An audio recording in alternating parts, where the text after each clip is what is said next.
So I didn't want to have to make this video, but it seems like I'm here. Hey, what's up guys? It's your boy Extendo here, back with another video. And today we're going to be talking about something different. JoJo's Bizarre Adventure different. Anyways, I'm going to be telling you guys why I started this series and why I didn't like it and everything I just didn't fuck with this series.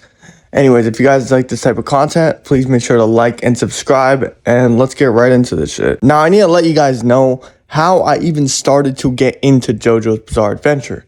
Now, listen, I'm going to put into a perspective here. I have two friends, right? I have my One Piece friend. He loves One Piece more than anything. That's his favorite series. I'm not a huge fan of One Piece, but we like other shows together, which makes it in common, right?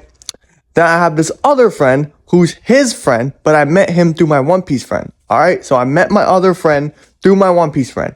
Now, my One Piece friend and him are close. And this guy is a JoJo's fan and a One Piece fan. So if you guys don't know anything about One Piece fans, they will meet ride their series no matter what. So when I heard my other friend meet riding JoJo just as much as he meet rided One Piece, I was like, wait, what the fuck? Maybe JoJo's is actually tough. Like, you never know. So after countless days of arguing, because I found out that my One Piece friend actually also watched JoJo's, and I asked him his opinion on it. And he told me it was garbage. Well, not garbage, but just mid. Anyways, this raised my speculation a little high, because I was like, yo, like, he thinks it's trash. You know what I mean? Like, maybe I shouldn't even start it. But my JoJo's friend urged me. He said, listen, my One Piece friend doesn't know what the fuck he's talking about. Watch that shit. You need to know what the hell this is. Let's go, bro. Get into it. So I was like, fuck it. After finishing Vagabond, I was like, you know what? Let me start JoJo's Bizarre Adventure. So that's how I got into the series. Now, I was always told that part 1 and part 2 are trash because there are no stands inside part 1 and part 2. But if you ask me, these two parts are actually not that bad, especially part 2. Part 2 is heavily trashed on by the public. People say it's trash. People say it's this. Bro, I actually like part 2. You had actual character development inside of it. You had good characters that I actually fucked with a little bit. You had a good plot. Like, bro, the story was not that bad. It's not typical JoJo's. I liked part 2. It was a continuing story with not the villain of the week formula. We're going to get to that, though. And part 1 was just like, bro, listen, even if part 1 was trash, it was 8 episodes long. So it wasn't that long, bro. You could finish that shit in one day and then be done with it. Even if it's boring, all 8 episodes, it's not that bad since it's not that fucking long. And it's not even that shit. Like, yeah, of course it gets boring at times. But, bro, it's so short where you could just get through that shit. And it does have its good moments. So, yeah, part 1 I gave like a 6 out of 10. And part 2 I gave like a 7 out of 10. Moving on to part 3. When I was going into part 3, my One Piece friend told me that part 3, 5, and 4 are the best parts in JoJo's, with part 4 being a 10 out of 10. So I'm going into this expecting absolute peakness. The last 2 were good, you know, like decent. But I'm going into this part expecting it to be actual peak. Like, oh, let's fucking go. Let's, you know, like this is peak fiction. So I start part 3 with high expectations. In the first 5 episodes, I'm like, okay, I'm liking this group of characters we have here. You know what I'm saying? We have the swordsman guy. We have Kakyoin. We have Joseph, one of my favorite Joestars, returning for this season. Only he's worse, but we're going to get to that. So yeah, we have Joseph, and then we have our MC, Jotaro. Jotaro is quite literally the most bland character I've ever seen in my life. I don't know what to tell all these JoJo fans, but bro, Jotaro is literally a garbage character to me. He barely develops. If not, I don't even know if he develops throughout the entire 50 episode journey of this entire thing. All he's there to do is look cold and say good grief. That's basically Jotaro, bro. Basically. You know, anyone can write a character like that. I think Jotaro is a terrible character. Not compelling at all. Literally just cool. That's literally him. Literally just his fucking whole character right there. Now, Kakyoin, he falls off later. You know, we're going to see. He falls off in the later fucking episodes. Polnareff. This is another character where I'm like, bro, he has so much potential. With his little story of killing the guy with the 2 right hands, because that's the guy that killed his sister. And I'm like, yo, like, that's actually a compelling reason I can support this guy. He had his whole arc in Egypt where basically, no, he had this whole arc in India where he's literally in India, chilling. And then Agdal ends up being killed because of Polnareff's constant chase for revenge. And then Polnareff is meant to develop from that. So I'm like, yo, like, this is actually good. Like, right here. This is actually good. I'm actually interested here. This is a side plot away from the whole Dio shit. It makes us care about the conflict that's happening before we get to Dio, which is what we don't get again. That's the problem with this show. All of part 3 is just a straight race to freaking Egypt. And most of the villains we fight, we don't give a fuck about. We don't care. And they show up for exactly 2 episodes, right? The episode will be called maybe like The Death 1 and then The Death 2. That's literally the episode title, so you know the villain shows up in those episodes. Then after that, they defeat the villain because he's fucking filler fodder. They ask the villain why he's doing what he's doing, and whoop-de-woo, oh, no one would have guessed he's doing this because of Master Zeo. For the 50th time, Araki pulls out that dog shit. I went on a little rant there, but let me just tell you guys what I was talking about. I think the constant villain of the week format is not a good thing for the series. I feel like it makes the story very predictable about what's about to happen next. And it just, like, the characters, too, don't really help it out. Because in the beginning, the characters help me out. They're like, okay, like, it might be a little repetitive, but at least these characters are a little, like, interesting to watch. Like, interact. Like, they're just a whole bunch of goofballs doing crazy shit on this journey. Right? But then over time, I realized that nothing really gets added to any of these characters except for Polnareff. He's the only guy that gets any, like, character really added to him. Any meat added to him. Kakyoin gets a little character added to him at the end when he fucking dies. Like, what the fuck? Why couldn't you put that shit in while he was traveling with us for the last 50 episodes? I don't understand. I don't understand why he didn't do that. But either way, the villain of the week format is my main issue with this arc. And this shows up time and time again, bro. On top of the villains just being uninteresting. The reason why the man with 2 right hands is interesting is because we have a grudge against him. Araki made it so that, okay, we need to see this guy lose, and you're interested to see what he's about, and this, that. I will admit, he's a little underwhelming, because he's just like a shitbox, but they described him to be some crazy looking, like, demon in the flashback. I was like, yo, this guy's kind of shit. I'm not even gonna lie to you. But yeah, bro, like, not gonna lie. The villains in this arc are absolute trash, including Dio. Now, the second straw I had with the series was when we're at this one place. I forgot where they were at. I don't know. They went basically back to Agdal's homeland, and they seen Agdal's grandfather, right? So I'm like, okay. But at this time, we're thinking Agdal is dead. And I'm thinking Polnareff, he's going through a little character arc right now. He has to develop past Agdal's death, come to terms that he's the one that killed him, accept that fact, and just develop into a better human being, right? Let go of his sister's death as well. That's exactly what I thought was going to happen until I seen the Wish guy pull up. And this is exactly when I knew that JoJo's is going to be fucking trash. Because, bro, when this Wish dude pulled up, I was quite literally on the edge of my seat watching this shit, telling myself, if they bring back Agdal and his sister, I'm going to be so fucking mad. I'm going to be so mad, bro. Don't do it. Don't do it. Don't do it. And what happened? They brought them back. Both of them. But here's the twist. They're evil. Right? So I thought Polnareff would have to face like these people who are already dead and face what all of his trauma is, like the source of all of his trauma, and be able to overcome it by defeating them in battle and shit like that. Right? That's what I thought was going to happen. But Polnareff just gets slammed by his sister and Agdal, and then a real Agdal comes in, and he's somehow alive, even though when he was dead, we never got any hint that he was alive. Bro, what is going on? Why are we wasting important character moments for this bullshit? I don't understand. And the funny thing about this is, Agdal legitimately comes back to then get killed again later on. I feel like Araki was literally like, okay, yo, I killed him, but yo, I need him for this one moment for our characters to survive a couple more chapters so they can defeat this later enemy. So I'm going to bring him back just to do that. Bro, that's just shit writing. Like, that's literally all you can say about that. That's trash writing. That's literally trash writing.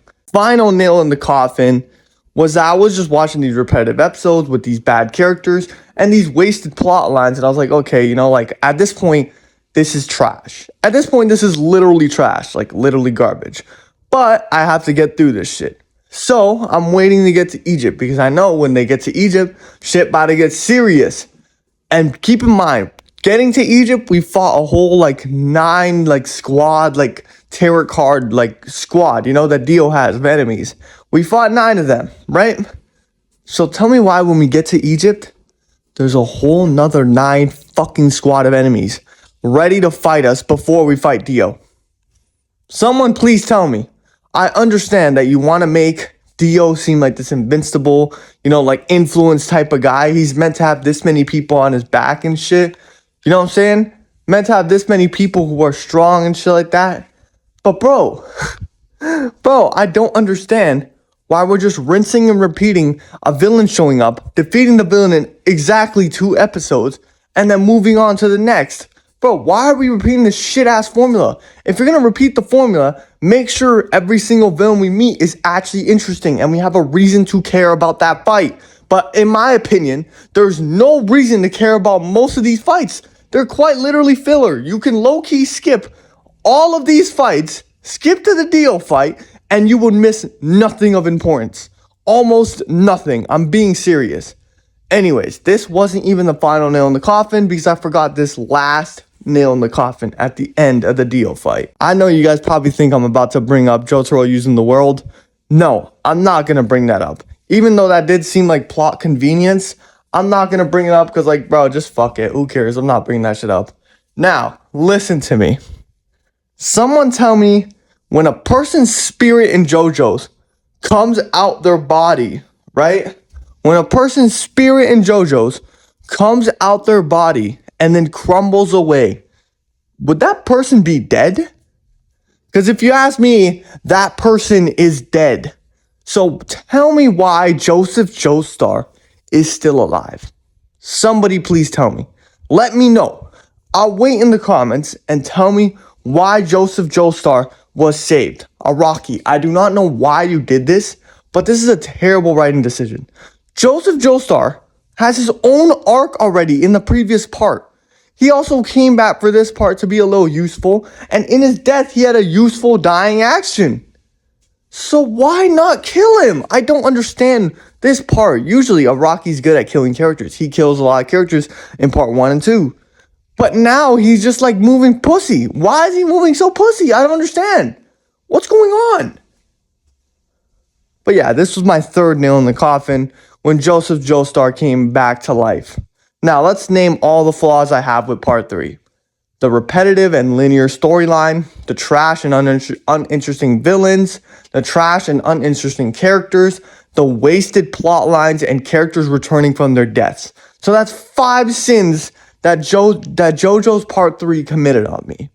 Anyways, moving on to part 4. Now, let me tell you guys right now, before going into JoJo's, I've already heard that part 4 is a 10 out of 10. Everyone says it's 10 out of 10. I've seen some people say Yoshikage Kira carries the arc. Everyone loves it, right? So tell me why. I'm on the plane back home, right? Because I was on vacation. I'm on the plane back home and I'm watching JoJo's part 4. And this shit is absolutely sucker punching my ass like Ryan Garcia on the plane. I'm getting my shit knocked out every 2 hours. I'm waking up in the middle of episodes and I'm like, what the fuck just happened? I'm not going back. Bro, JoJo's part 4 is so fucking terrible. So trash. And it has the same problems almost as part 3. Boring and uninteresting characters. The only characters I can say was actual like interesting was Kira and Rohan. Those are the 2 characters I think are actually interesting. They have unique concepts. You know, they just have interesting psyche. One about being a mangaka, which I'm pretty sure Araki can like, he's a mangaka himself, right? So I'm interested to hear a lot of his thought process while writing a manga through this character. You know what I mean? I feel like he uses this character like that. And then Kira, just, we already know, Kira adds suspense. Kira, like, he's kind of cool. You know what I'm saying? Kira's a good character.